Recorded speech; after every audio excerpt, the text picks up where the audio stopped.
Assalamu alaikum. My name is Dr. Aisha Saif. Today I'm going to discuss the talk station about the course of the facial artery. So the facial artery is a very important structure in the face, and it is important to keep in consideration whenever we are performing any procedure. The TOKS command is usually going to be draw the course of the facial artery on this patient. So to approach this talk station, the first step is to introduce yourself to the patient and then take a written informed consent. After taking the informed consent, now the time is to draw the course. There are three important landmarks when you are drawing the facial artery. The first landmark is located here. If you see my pen, okay, this is the point which is present at the angle of the jaw, just anterior to the border of the masseter muscle.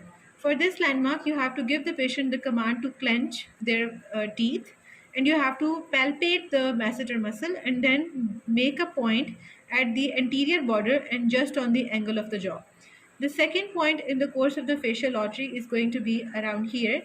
This point is located 1.2 centimeters away from the angle of the mouth.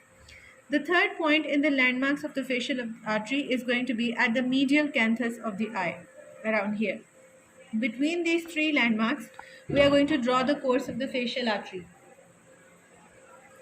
So between the first and the second landmark, the course of the facial artery is very tortuous.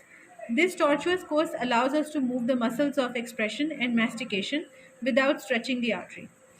At this point, the facial artery is also giving some other branches such as the inferior labial artery, the superior labial artery, and the columellar artery. Between the second and the third point, the facial artery is moving in a diagonal direction towards the medial canthus of the eye. As it moves medially, it gets more superficial. It is passing very close to the ala of the nose.